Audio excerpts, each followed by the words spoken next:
And are recording with Miss Sasha Latypova. Hopefully I pronounced that correctly.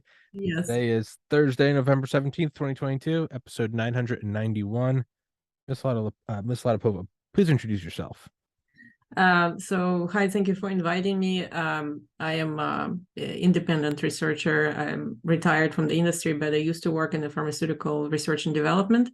And I spent over 25 years in that industry, and I worked in various roles. And more recently, I ran several clinical research organizations that worked as contractors for pharma companies on various clinical trials. And so I worked for a large number of pharma companies, sponsors of trials, and also specifically for Pfizer and Johnson & Johnson and other large companies. So that's my background. You were recommended to me by both Dr. McCullough and Dr. Fareed on Mhm. back-to-back days, and I figured if they said it, then I needed to have you guys on because they never mince words. For just so I don't butcher it, because you are the expert in this, could you please explain to my listeners exactly what the the hot lot hypothesis is? Mhm. Well, so I mean, it goes by the name of hot lots. It's not quite like that. You would imagine. It just describes a huge problem that I identified. A number of my colleagues also noticed. The problem is that these so-called vaccines, mRNA injections, are not produced to what is called good manufacturing practices. Good manufacturing practices is a set of laws in the United States that govern pretty much all quality aspects of how mass-produced food, drug, and beverages are supposed to be made. And it's extremely large, as I said, very extensive. It includes validation of every manufacturing step, quality controls, inspections of the factories, systems to detect abnormalities in manufacturing, and corrective preventive actions.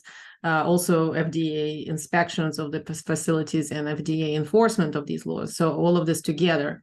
And what we've noticed right away about these products, these injections in VAERS database, which is the CDC vaccine adverse event reporting system, we noticed that the adverse events, while right away everyone on our side noticed that the volume of adverse events was just staggering and deaths, and it was extremely heartbreaking, and still is, that we have 1.4 million injuries reported to VAERS, but it's much larger.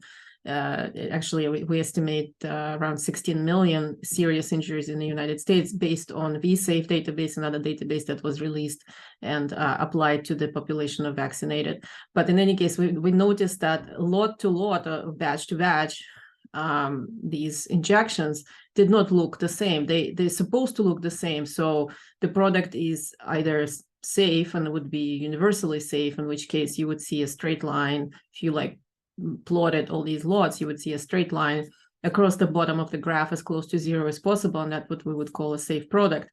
Well manufactured, because every lot looks about the same as every other lot.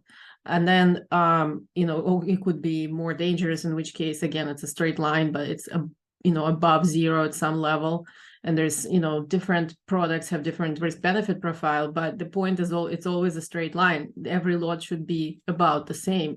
And in these cases, no, they're not. There are thousands of times differences between some lots. Some lots have just a handful of reports associated with them, and some other ones have thousands, and they have hundreds of death reports as well.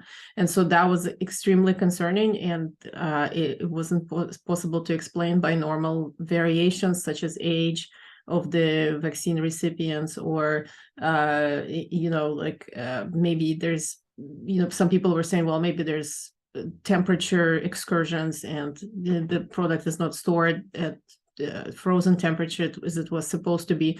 But we also know from regulatory documents that, in fact, for up to 3 to 4 months, you can keep it outside of the refrigerator and it doesn't do anything detrimental. So you couldn't, especially in the early days of the vaccine administration and release, they did not sit on the shelves that long. They were used up, all these lots. So That wasn't an answer either. So we couldn't explain it by any normal factor.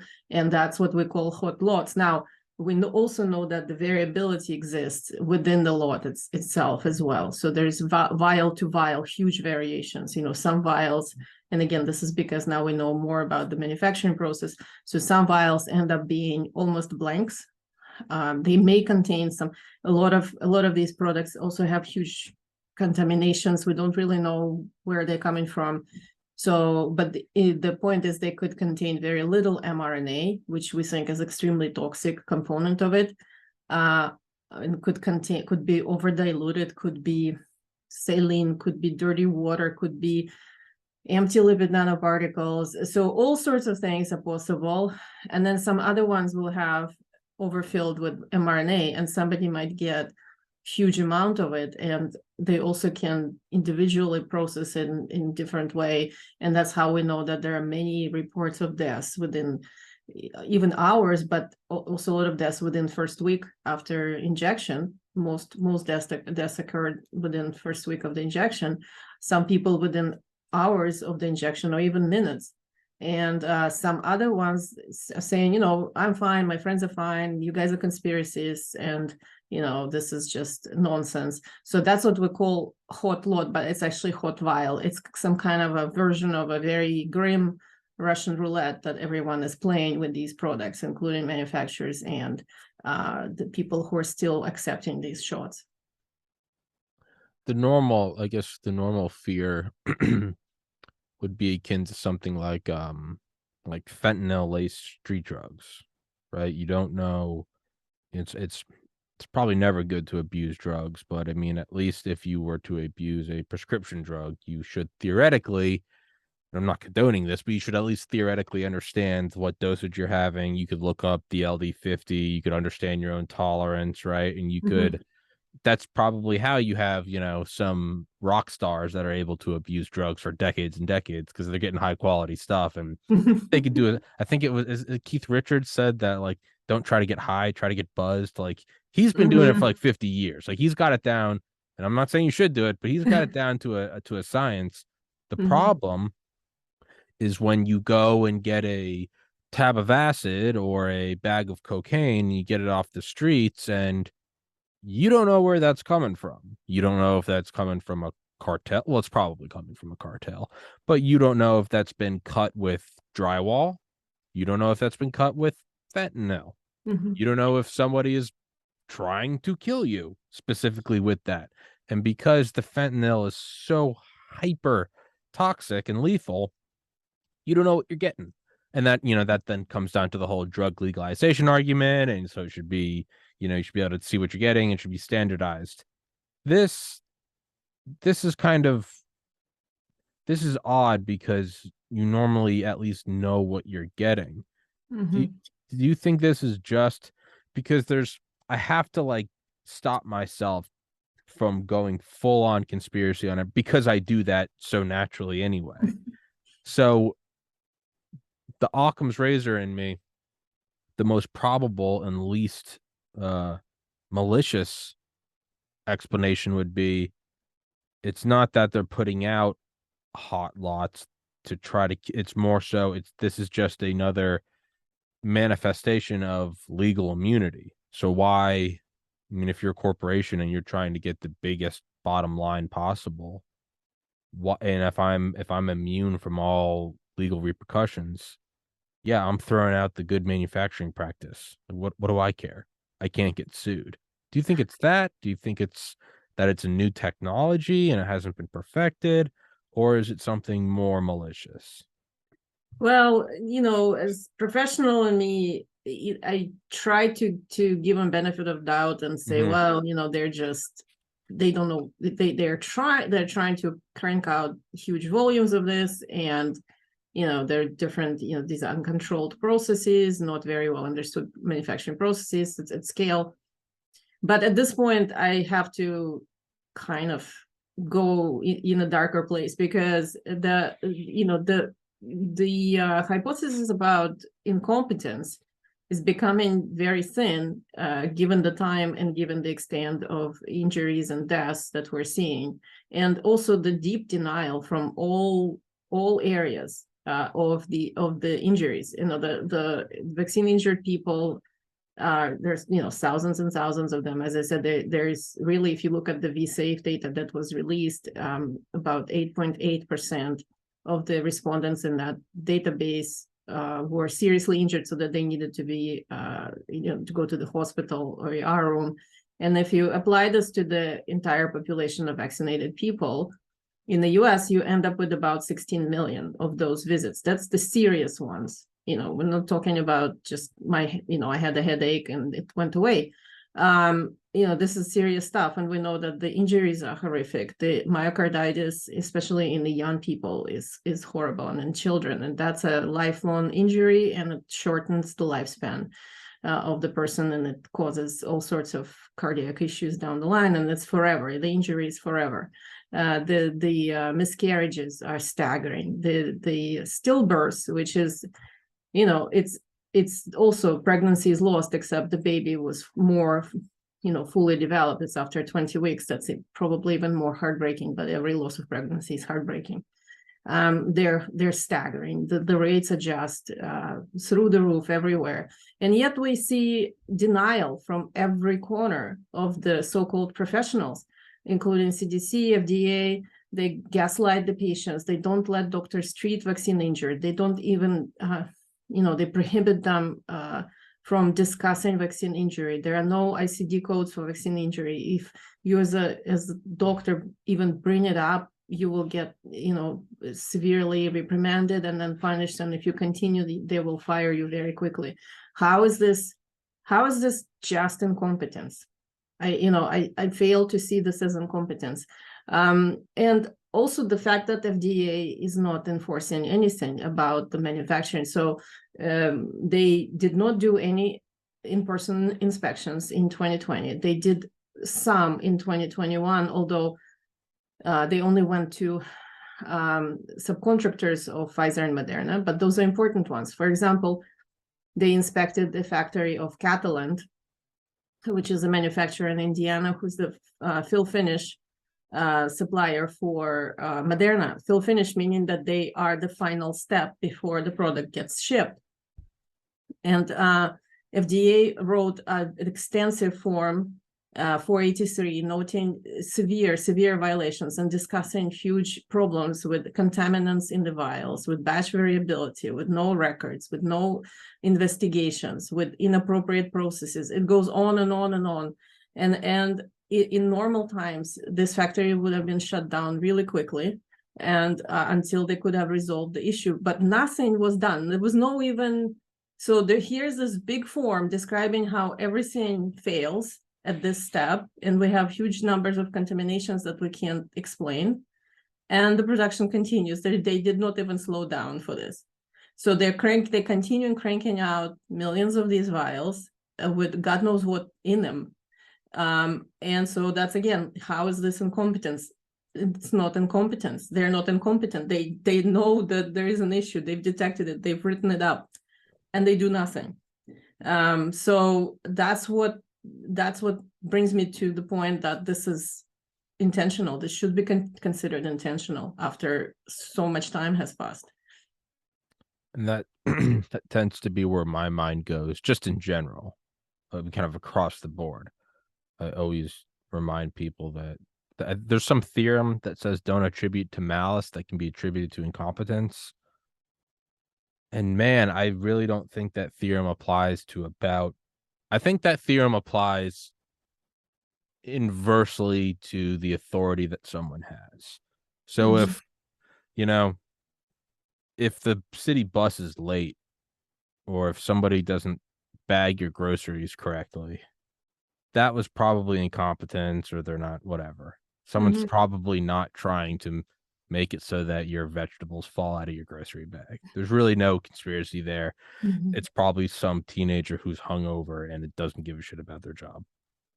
When it gets to like the presidency, or when it gets to Wall Street, and people look at, whether it's Biden or Trump or whoever, and they always shake their fist and go, "This guy's so stupid." They're not stupid. You don't get to the White House by being stupid. Mhm. You don't have access to the nuclear codes by being stupid.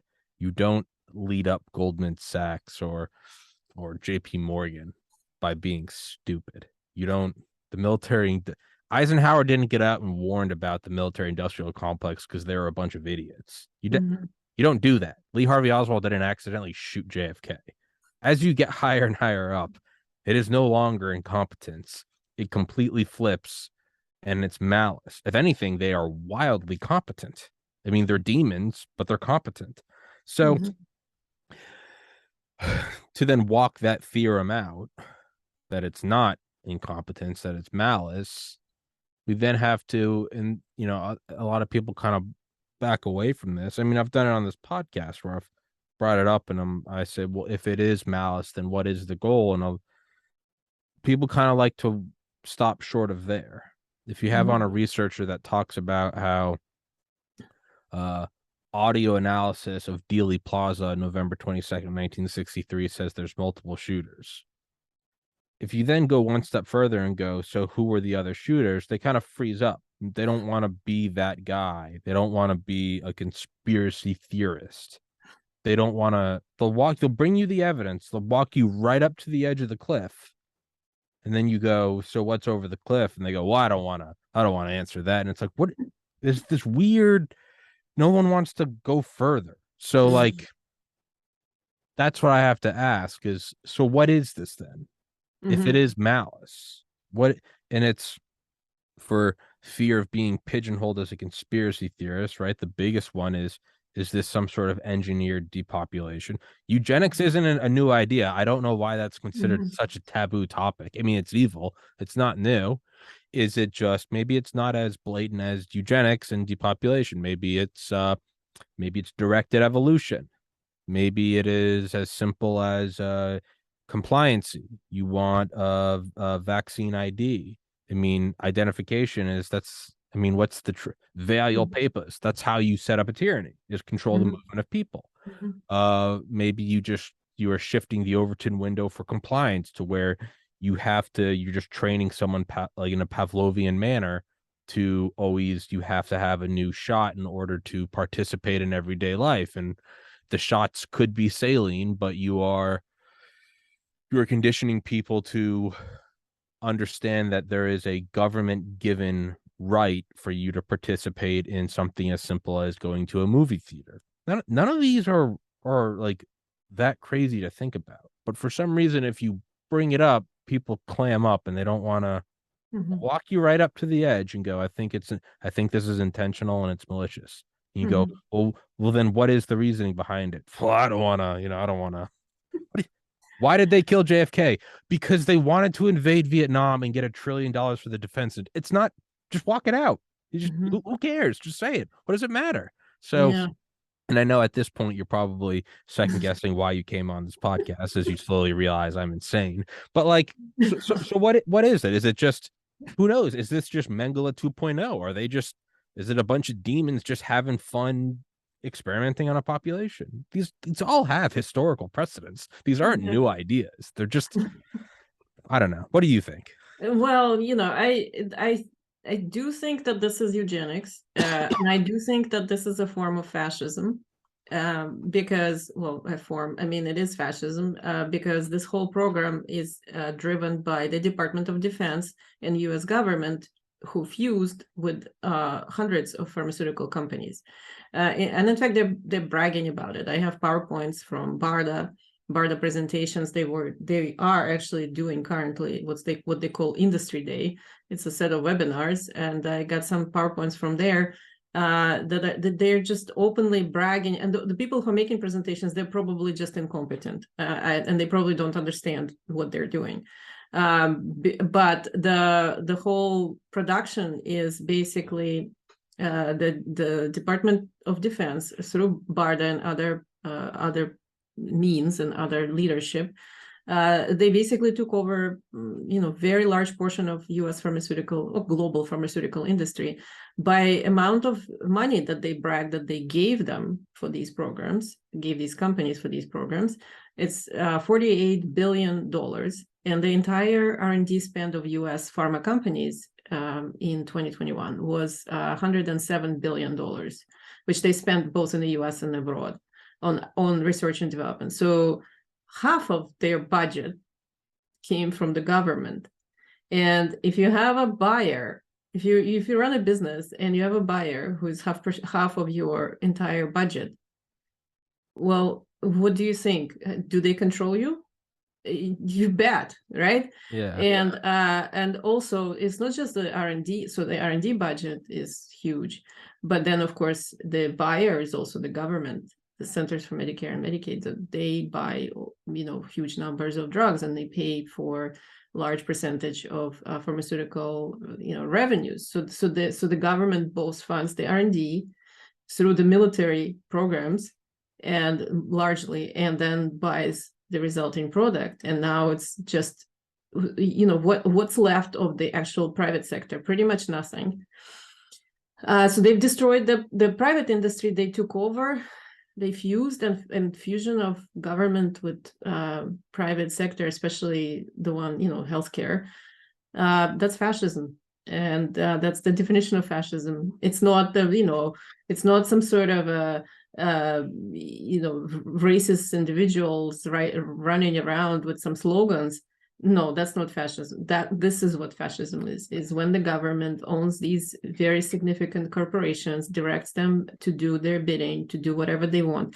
And in this case, they suspended basically for all the COVID so-called countermeasures.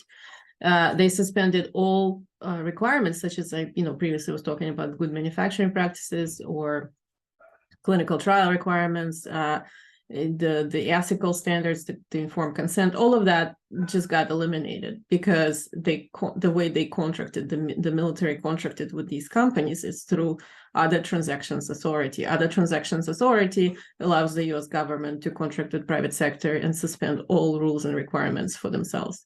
For these supposedly private manufacturers, although now they're government controlled, and so that's how they did it. So the eugenics part of it is front and center. That's what fascism is known for. Yeah. And whether they have a specific goal in mind, how many people they need to kill, I don't know. They may be just doing it as part of just establishing the territorial control, like you said, to make sure that they control people this way through these certificates and requirements and control the movement, control buying. But ultimately, I think it boils down to money, but not in the sense that like everybody thinks that this is all pharma just making billions of dollars. That's not it. What it is, it's about collapse of the dollar. As you know, or generally collapse of the global currencies, but the dollar is being the default.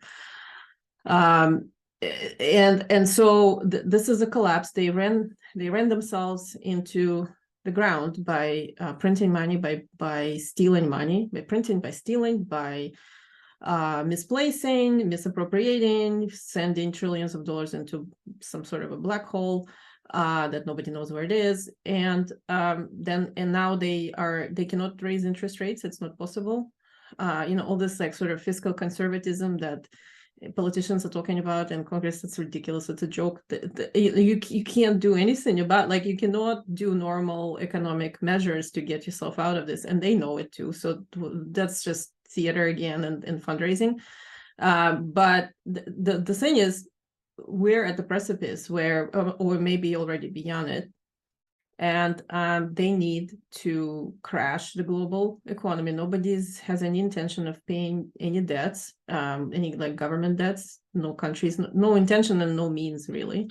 And so at the moment, they're figuring out how to take it all down, replace it with some sort of digital currency, and that will be the ultimate control. So this is all like related to each other. It's related to these very poisonous shots that they want people to take, and then control people this way, eliminate a bunch of people, kill a bunch of people, because especially the elderly and frail, because they're a liability, and they're expensive as far as the healthcare and retirements.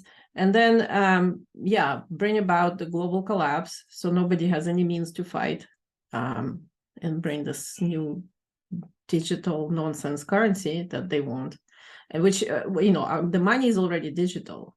Is the digital currency is removal of your rights to your money. Yeah. And Yeah. that's what they're trying to accomplish with all of this. Yeah. It's it's and there's kind of only like two possible outcomes. It's either this is all coordinated or it's not, and I don't know which one's scarier. Because if it's not, it just means that, I mean, it's either incompetence or malice.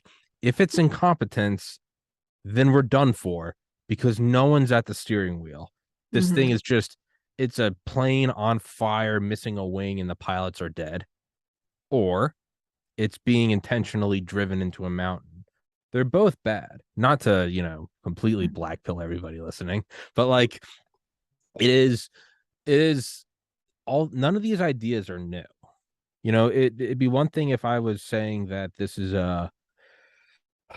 that we're on a flat earth and this was being done by aliens. Okay, yeah, I get where you then write me off. This is all, these have all been attempted in the last 2 centuries. These ideas, the very thing that people are screaming against, Antifa, bash the fash. This is fascism. Yes.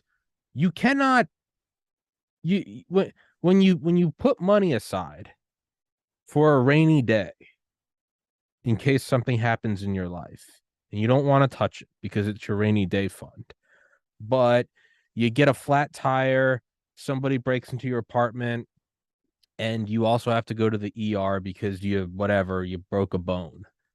That is the rainy day. That's when you tap into the fund. I don't know what people think fascism will look like.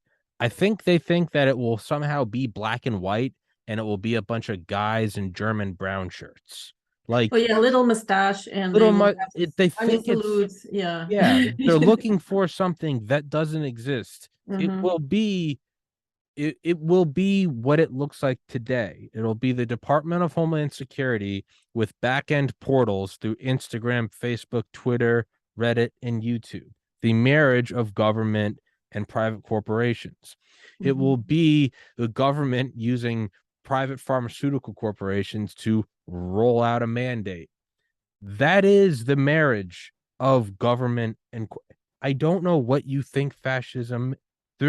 We have some weird idea that it's going to be 1933 Hitler with high pants and lederhosen. Like, no, it's what it looks like today. This is what it looks like. I don't know what else you think it looks like. It's like when you look back at earlier times in your life and you go, oh, those were the good old days. Someone much older than you will tell you, no, you're in the good old days now. I'm 32 right now. I look back to when I was 22 and I go, oh, the good old days. No, when I'm 60, I will look back to now and go, those were the good old. This is what it is. It's not what you think it's going to be. It is what it is. A collapse of the US dollar, of the petrodollar. It is, I mean, 1984. We've always been at war with Eurasia. You look at every article between 2014 and 2021, and it says Ukraine has a Nazi problem. February 2022 going forward, it's fight and save democracy. Like, this is 1984. And the same thing with CBDC, central bank digital currency. This is the erasure of the dollar. And again, if the vaccine mandates don't do it, if your iPhone doesn't do it, with all the Snowden leaks and Echelon and X Key Score and Solar or Stellar Winds and all the NSA programs to track everything you did, if those weren't enough to guide your movements, if it's not the U.S. government implementation for all cars post 2025 to have a kill switch on them, if it's not them looking through the webcam on your computer, if it's none of these, then it's going to be the central bank digital currency. But if you bring this up, what happens? You get banned from YouTube and Twitter like I have been. What would a fledgling fascist government do? I would imagine they would probably find the handful of people who are saying it and you'd squash them as conspiracy theorists. So like, yeah, I don't think they're incompetent. I think they're malicious. I I don't know. So Mhm. is there anything to do, or it's just find peace with your respective God? What is there? And I know we're kind of delving into the philosophical now, but what is there to do? Yeah, I'm far older than you are, but I honestly, I come from the communist regime. I grew up, actually still half my life was spent in the Soviet Union and former Soviet Union. And I saw that, when I came to the US, it was great and it was free. And, I was deluded. Obviously, I realized how much through this experience. Uh, and I really don't have a recipe of what to do. I think what people need to do is to try to awaken as many as possible, even though I know it's very, very hard. And I personally have not been very successful in my circle, but I've been some successes have occurred. Some people have listened. At least some people have listened after they got injected and injured. I know that a bunch of people decided to stop taking these, which I think is wonderful, and this is where we need to continue. And this is why it is successful when you speak up. It is successful even if you are, banned on various social media platforms. People underestimate the reach of alternative media today. It is actually quite substantial. And if we continue speaking, I think when we already have majority of Americans will not take more of these shots. We already have majority on our side. I think we need to continue speaking to that group and explaining the danger of this digital ID, digital central bank currency. That's the next step. That's what they're going to try to do. They're already trying these pilot programs. Frankly, one thing, actually, there is incompetence. So while the masterminds, are extremely competent, but there is a lot of incompetence as well, which is to our favor. And then that became pretty clear to me because, well, part of my work was trying to do digital data processing and how difficult it is. And you can never do it in the fully automated way. You always need to have human control. And what they're trying to implement with this central bank digital currency, it probably won't work as far as technically, like what they want it to do. It probably will not work. It will probably have a lot of problems, at least for a while. And that's an opportunity for us to use and to put up resistance to it at the state and local level. And just wake your neighbors up, explain this, try to meet with local, local leadership, even county leadership, even, so at the state and local level, there's a lot of power to resist this. And at the individual level, there's a lot of power to resist this. Continue using cash as much as possible. Continue using checks, mail checks. Continue doing making sure that they can't convert everyone, because as I said, they already have digital money. It's the matter is removing your rights. So they're figuring out how to remove your rights to your own property. Yeah. And a lot of people, maybe they got scared by this idiotic, scary pandemic story, which was just a bad Hollywood script, really. But they, people have a little bit more concern when it comes down to money. So when they, so paradoxically, like they don't really care about their health that much, or their bodies that much, or their bodily integrity, and they can be scared with these, idiotic things. But money usually gets people's attention. So that's a thing that we need to continue speaking, continue explaining how the government is doing this, why are they doing this, to control you, to establish some sort of a Chinese system here. That's what needs to happen. And then to kind of zoom out even more, I can't tell if this is just like the natural progression of an inquisitive mind to keep zooming out and trying to look at a bigger and bigger picture, or if this is just a defense mechanism my brain to, retreat into la la land because it can't comprehend the evil that's afoot. But regardless, I guess it doesn't matter which one it is. I tend to look at all this and I go, it is like, why are we here? And not in like the age old, philosophical, I think, therefore I am, not because we'll never have that answer. But it does seem kind of weird that like we're alive right now seeing all of this happen. Part of me thinks that like we're here to learn something. Like it almost seems like a movie plot or like Mhm. an exam, like a test. Like what do you do when this happens? Like when the forces are so lopsided. You've got, I mean, where it's understated the power of a fascistic US government. I mean, the US military intertwined with a $28 trillion GDP economy. That's like godlike technology. And I have no delusions of like my ability to fight it and win. But I look at it and I go, I like you just said, a bad Hollywood script. More and more I'm looking at this and it's so evil and it's so dramatic that I'm kind of suspending belief in it. And I don't know, God or reincarnation or whatever you want to call it. But it seems more and more like it's not an accident. Like we're being tested. And I don't know what we are, the soul, the human species. I don't know. But it's so absurd that it almost seems like when they put pilots in like flight simulators. It's not always taking off, flying, and then landing. They purposely start to test you. And they Mhm. they start small with like there's a thunderstorm. And then it's like you lost power in the left engine. And then they start to test you on more and more absurd things that will probably never happen.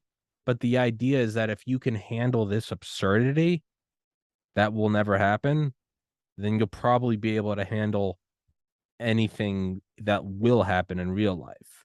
So they'll knock out four engines, a lightning strike will hit the tail, and then your co-pilot will have a heart attack. And it's like, what do you do? And it's Mhm. so that you become the best pilot possible. It kind of just seems absurd. Like like does it not? I mean, I get like, yeah, wars and invasions and genocide, that all happen. That's the human experience. But this just seems so wild and so over the top. And we have such a non-existent fighting chance that I can't help but think like it kind of feels like a test. And I don't know what the test is. Maybe it's you stick to your morals even when you know that there's no chance of survival. It's do you sell out? Do you join the evil? I don't know what it is, but that's kind of where my mind, and this could just be me fracturing from reality because it's so evil that my mind's just deluding me, right? Like if your leg gets bitten off by a shark, your body goes into shock. Mhm. I don't know. Uh, have I lost you? Does it sound crazy? No, no, it doesn't sound crazy. I have those thoughts myself. I do think it's a test. I mean, clearly it is, and it was test of um, how many people in your surrounding are alive, even. So, and it turns out very few. Yeah. And that's what I learned, and that's what most of us learned on our side, right? So you think that you go through life thinking that, and I think it's an interesting thought that you can go through life without never knowing this, because under normal circumstances you won't see this. and the circumstances became so, as you said, absurd and so fake and fraudulent, and how many people just blindly went for it, just fell for the whole narrative and never questioned anything, and even continue to insist on total nonsense, right? So even with a mountain of facts to the contrary, and in fact, it's not difficult to find this information. Yes, it's not on CNN, but you can just do a simple search on not Google, and you can find numerous, there are hundreds and hundreds of scientific papers even published, even in peer-reviewed journals, that you can see this information. And yet people refuse, professionals refuse, they fall for the narrative, they continue doing this. And I think that's the ultimate test of character, ultimate test of what you are. Are you the real God's creation, and you stay with the truth, or are you just, I don't know, just here for the time being, and you want comfort, and you're driven by fear, and trying to cling on to something, and then eventually that becomes your, it's devastating to see, because that's what people hurt themselves by this, hurt themselves irreversibly, and hurt their children irreversibly, even cause their children deaths. I read the reports on VAERS. I read children's death reports, and that's the most devastating thing. And we also know those families, and I have been told numerous times by people who write to me, and these examples of the family went and got their child injected, the child died, clearly related to this, in short proximity to this. And sometimes the deaths are horrific, and then the family completely denies what happens. And not only that, they take blood money from FEMA, because FEMA gives people up to $10,000 to call it a COVID death, and people take it. Yeah, it does seem like a test. Yeah. Like, because anyone can do the right thing when it's easy, right? Anyone can, like, I can work hard on this I started this podcast almost 3 years ago. I've done almost 1,000 episodes. Like, it's easy when you get a full night's sleep and when everything goes fine and you're getting views and subscribers. That's easy. It's when you can't land a guest, or you're sick, or the computer or the camera or the microphone keeps breaking, or you get censored, or whatever. That's kind of when it's like, can you do it? Is when it's not working out at all, right? It's anyone can go to the gym on the first day of the new year. You got your new workout clothes, you got your protein powder, New Year's resolution, I'm going to go do it. That's fine. But what about like the middle of July when you're really tired on a Wednesday morning? That's where you see, are you really in it to do it, or are you not? And that's about the best explanation I can really come up with for everything that's going on right now, is when there is seemingly no chance of survival. What do you do? What do you do? And then, but if you really unpack that and look deeper into it, you eventually have to conclude that, like, there is no survival, period. Like, even if it all went well, even if all the governments stopped being fascist assholes tomorrow, and we unlocked the cure for cancer and faster than light space travel and world peace, you still only have like a couple decades here, and then you're done. So whether it's like the best possible utopia, or whether it's a technocratic fascist dictatorship, you don't make it out. So if you really walk out the possible timelines, it all ends in death. And that's not, I don't think that's depressing. I think that's liberating.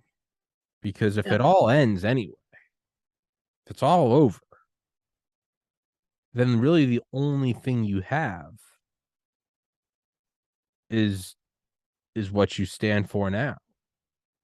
Yeah, absolutely. It's a the unfortunately the bravery is misunderstood, or intentions are also misunderstood. Yeah, when I talk about this to not just a little bit of this, the fact that the manufacturing is bad and so forth about these injections with my elderly neighbors, they're adorable people, and I felt kind of bad that they've been sort of deluded by all of this. They said, well, no, you cannot be, it's not possible, because everybody wants to do a good job. People are good and want to do a good job, and meaning that this whole angle of malicious intent. And unfortunately, they're wrong. Yes, most people want to do a good job and be a good person when it's convenient. The minute it becomes inconvenient, majority of people couldn't care less about being a good person, and they will commit evil, as we've seen. And that's the test. The test and the gift that we have today is that we know who's who. We would never have found this out, and now we know. So I see it as a gift. I see it as, and you're right. I mean, I never feared death. We all die. The life can be short, can be long. It doesn't really matter. It's, you're here for a short period of time anyway, and it's what you make out of it yourself. Are you for the truth, or are you for the evil? And that's ultimately what we have to decide for ourselves and proceed accordingly. And people can be mistaken, can be deluded. They can realize their mistake. And I know I fell for a bunch of lies in the past, and I realized my mistake, and I stopped.